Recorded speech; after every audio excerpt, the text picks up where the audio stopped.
3-month staffing firm Adcorp releases an employment index as well as some pithy research into South Africa's labour market.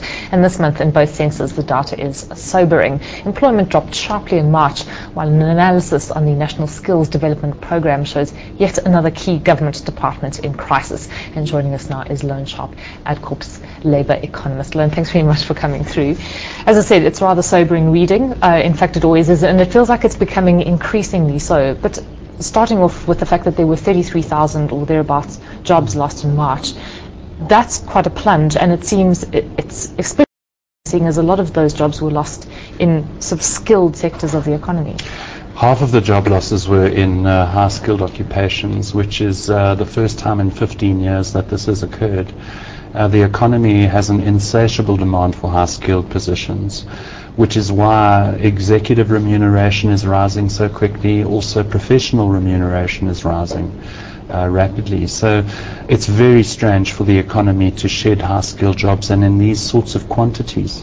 Where exactly were those jobs lost? And can you ask, are there any sort of themes in the areas of the economy that they were shed? They were in financial services and in transport and communication. Those were the two sectors. Both very high technology sectors. So both communications and financial services are in the very advanced parts of the economy, the so-called tertiary sector. They were in associate technical levels, so those are people in engineering firms who would be like skilled artisans. In financial service firms, there would be people who would be not chartered accountants, but maybe bank or branch accountants. So there nevertheless are people with long experience and long skills. I think maybe a theme that is emerging is that automation and mechanization is occurring, and there are job casualties from that. Where else were jobs lost besides in these high-skilled areas? Yeah, also in the low-skilled sectors. The other half of jobs lost was in the low-skilled areas. That doesn't surprise me because the economy is in a very fragile state, and those are the first sectors that shed jobs, being the low-skilled ones. And of course, government added jobs, but I'm not sure if we should be cheered by that. About 4,000 jobs created in the public sector. You know, government employment's now gone from 1.1 million to 2.8 million over the last 25 years. So government is now responsible for employing 1 in 5 employees in South Africa. So it's a really staggering change in government's attitude to the labour market. Instead of stimulating the economy and creating jobs that way, government has followed the path of creating jobs directly. Loane, so this leads us on to your analysis of the National Skills Development Programme, which the government has in place. And I suppose it must have been quite curious to see high-skilled jobs being lost when, as you said, in 2012 there were 829,000 unfilled vacancies in the private sector, and presumably in fairly high-skilled areas. Maybe starting off with your first point, that the skills development program is in crisis. Why do you say that? Well, I think the meta reason, the great grand reason, is that skills development involves a misdiagnosis of South Africa's ultimate employment problems. The kind of people we have are very, very low skilled. In fact, to say unskilled is probably correct.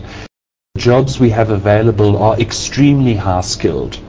So what should happen in the country is that we allow immigration to supplement in the short term the skills that we can't produce ourselves, but in the long term we have a strategy for encouraging high skilled development.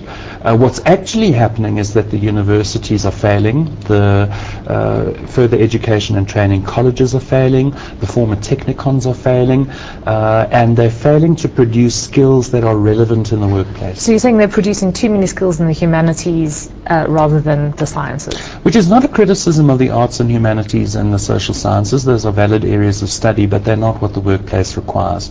More than half of the shortage of 829,000 vacancies, more than half of that shortage is in senior management. The economy is desperate for managerial capability. In fact, I would say below CEO level, we have a of management in the economy. Loane, you also talk about the fact that there haven't been, in order to fund these skills development initiatives, the private sector contributes, and you said there's 6.5 billion rand of unspent money. That to me is an appalling statistic, but also you say that the initiatives, any further initiatives, maybe using further education and training colleges rather than SETAs, are going to fail. Tell us why you think government's approach is doomed to failure. You know, I'm a numerical person, so I always try to boil things down to brass tacks. I've looked at our databases at Adcorp. We deploy 200,000 people across the country every year. We field something like 18 million job applicants through our various channels and all that. The probability of placing an FET graduate is lower than if the person had no qualification at all. So the FET is a selection problem in itself. It's actually selecting people who would have been better off without qualifications. So this is the sort of thing we're getting out of FET colleges. It really is just critical. So this is critical. So the kind of skills that these colleges are producing is poor, clearly. And is your argument that government is not actually attacking the nub of the problem, in other words, restrictive labour legislation and a growing economy, rather it's distracting itself with a sideshow in which it can say, oh look, we've done something, rather than actually addressing the root cause?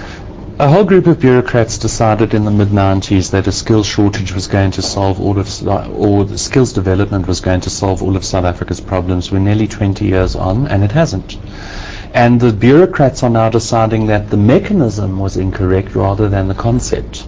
So now we're moving from the SETAs and we're developing the FET colleges, which are themselves a disaster.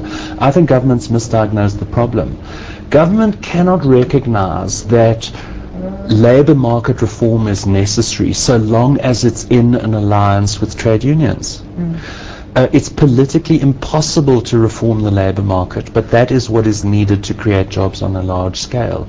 So skills development, obviously there's a skills shortage and we need skills development, but there's a political subtext to the use of skills development as an excuse for the fact that our labour market is not performing. I think it's a fundamental misdiagnosis of the problem and a politically convenient one. Politically convenient one, but a very politically difficult one to get, I suppose, to the heart of and sort out. Well, COSATU, for the first time in very many years, probably since 1986, is on the back foot politically. And I think if government was savvy at the moment, it could start. For example, we've seen a complete change in government's attitude to labour brokers. Labour brokers are now going to get a very light touch of regulation despite vehement opposition from COSATU. Slowly but surely, maybe COSATU will lose power and certain things will become politically possible that were not before. On that note, we shall leave it there.